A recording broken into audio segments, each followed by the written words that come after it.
Everyone, welcome to our channel. আজকে আমরা পাওয়ার পয়েন্টের নতুন একটা ভিডিও নিয়ে এসেছি। তাহলে চলো আজকে ভিডিওটি শুরু করা যাক। তাহলে আমরা প্রথমে কি করব, আমরা ইনসার্টে ক্লিক করব। ইনসার্টে ক্লিক করে শেপসে ক্লিক করে এখান থেকে ফ্রেম শেপটাকে সিলেক্ট করব। সিলেক্ট করে এখানে ফ্রেমটাকে ড্র করব। ড্র করা হয়ে গেলে আমরা শেপ ফাইলে যেয়ে কালারটা চেঞ্জ করে নেব, শেপ আউটলাইন, নো আউটলাইন। তারপর আমরা সেম ভাবে আবার রেক্ট্যাঙ্গেল শেপটাকে সিলেক্ট করব। সিলেক্ট করে এখানে এটাকে ড্র করব। ড্র করা হয়ে গেলে আমরা এটাকে সেম ভাবে কালার ভর্তি করব। ভর্তি করে শেপ আউটলাইনে যাবো, নো আউটলাইন করে দেবো। তারপর আবার সেম ভাবে এখান থেকে আবার রেক্ট্যাঙ্গেল শেপটাকে সিলেক্ট করে এখানে এটাকে ড্র করব। ড্র করা হয়ে গেলে এখানে শেপ ফাইলে গিয়ে লাইট ইয়েলো কালারটা চুজ করবো। এখান থেকে শেপ আউটলাইনে গিয়ে নো আউটলাইন করবো। এবার রাইট ক্লিক করে সেটাকে সেন্ড টু ব্যাক করবো। সেন্ড টু ব্যাক করা হয়। এবার সবগুলো শেপ একসাথে সিলেক্ট করে কন্ট্রোল জি প্রেস করে গ্রুপ করবো। আমাদের গ্রুপ করা হয়ে গেল। গ্রুপ করা হয়ে গেলে গ্রুপ করার আগে একটা কাজ করি, শেপটাকে সিলেক্ট করে সবটাকে সিলেক্ট করে এটাকে সিলেক্ট করে অ্যারেঞ্জে ক্লিক করে অ্যারেঞ্জ মিডল, তারপর অ্যারেঞ্জ সেন্টার করা হয়ে গেল। এবার কন্ট্রোল ডি প্রেস করে ডুপ্লিকেট করবো। ডুপ্লিকেট করা হয়ে গেলে এটাকে একসাথে লাগিয়ে নেব। নেওয়ার পর সবটাকে একসাথে সিলেক্ট করব। সিলেক্ট করে কন্ট্রোল জি প্রেস করে গ্রুপ করব। গ্রুপ করা হয়ে গেল। এবার আমরা কি করব, প্রথম শেপটাকে সবটাকে সিলেক্ট করে আমরা শেপ ফাইলে গিয়ে নো ফাইল করে দেব। নো ফাইল করা হয়ে গেলে এবার আমরা কি করব, এই শেপটাকে সিলেক্ট করে কন্ট্রোল জি প্রেস করে ডুপ্লিকেট করব। ডুপ্লিকেট করা হয়ে গেলে এবার আমরা কি করব, লাস্টের শেপটাকে সিলেক্ট করে রোটেটে ক্লিক করে হরিজন্টাল করে দেব। হরিজন্টাল হয়ে গেল। এবার আমরা কি করব, এটাকে আমরা সবটা শেপ সিলেক্ট করব। সিলেক্ট করে আমরা অ্যারেঞ্জে যাব, অ্যারেঞ্জ মিডল করে দেবো। অ্যারেঞ্জ মিডল করা হয়ে গেলে এদেরকে আমরা অ্যারেঞ্জ সেন্টার করলাম। সেন্টার করা হয়ে গেলে এবার আমরা কি করব, শেপটাকে সিলেক্ট করব। সিলেক্ট করে তারপর আমরা সবটা শেপ সিলেক্ট করব একসাথে। সিলেক্ট করে শেপ ফরম্যাটে ক্লিক করব। ক্লিক করে শেপ এফেক্টে ক্লিক করে বিলিপে ক্লিক করব। ক্লিক করে এখান থেকে এটাতে ক্লিক করব। ক্লিক করার পরে আমরা আবার এখানে গিয়ে 3D ফরম্যাটে ক্লিক করব। ক্লিক করে এখান থেকে ডেপথ সাইজটাকে বাড়িয়ে দেব। ডেপথ সাইজটাকে 14 করলাম।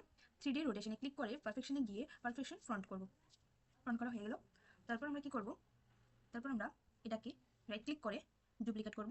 ডুপ্লিকেট করা হয়ে গেলে এবার আমরা কি করব, এখান থেকে প্রথম শেপটাকে সিলেক্ট করব। সিলেক্ট করে 3D রোটেশনে যাব। 3D রোটেশনে গিয়ে এক্স রোটেশনে ক্লিক করে রোটেশনটাকে আমরা বাড়িয়ে দেব।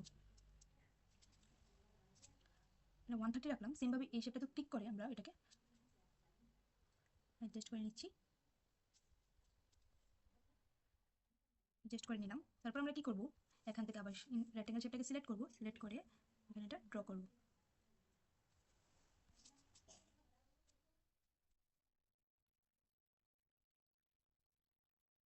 ড্র করা হয়ে গেলে শেপ পেলে যাব, শেপ আউটলাইন, নো আউটলাইন, এখানে যাব। এখান থেকে এটাতে অ্যাটাচ গিয়ে এখান থেকে এটা দিয়ে দিলাম। সেম ভাবে কন্ট্রোল ডি প্রেস করে এটাকে ডুপ্লিকেট করে নেব। ডুপ্লিকেট করে নিলাম। তারপর আমরা কি করব, আমরা এখানে গিয়ে ইনসার্টে ক্লিক করব। ইনসার্টে ক্লিক করে এখানে ভিডিও ক্লিক করব। ক্লিক করে ডিভাইস থেকে যে কোনো একটা ভিডিও চুজ করে নেব। এবার এই ভিডিওটাকে ওই শেপে আমরা অ্যাডজাস্ট করে নেব।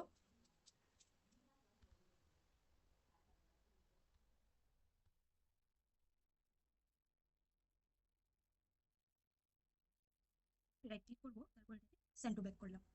সেম ভাবে আমরা এই স্লাইডটাকে ডুপ্লিকেট করব। ডুপ্লিকেট করে আবার আমরা সেম ভাবে পিকচারটাকে সরিয়ে আমরা ইনসার্টে ক্লিক করে ভিডিওতে ক্লিক করে দিস ডিভাইস গিয়ে আরেকটা ভিডিও সিলেক্ট করলাম।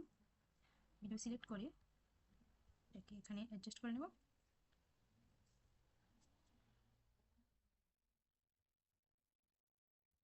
অ্যাডজাস্ট করে নিচ্ছি।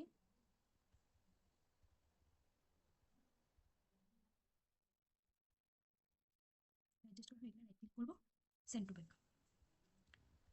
সেম ভাবে আমরা আবার এই স্লাইডটাকে ডুপ্লিকেট করে নেব। রাইট ক্লিক, ডুপ্লিকেট স্লাইড হয়ে গেলে এটাকে ডিলিট করে আমরা আবার সেম ভাবে ইনসার্টে ক্লিক করে ভিডিওতে ক্লিক করে এখান থেকে স্টক ভিডিওতে যাব।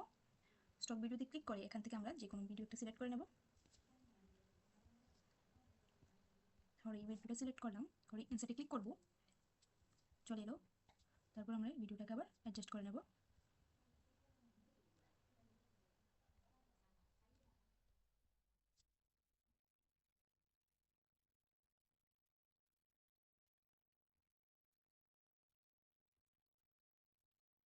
রাইট ক্লিক করে সেন্ড টু ব্যাক করব। এবার আমরা ভিডিওটাতে ক্লিক করে দেখি, আমরা সবগুলো স্লাইড একসাথে সিলেক্ট করব।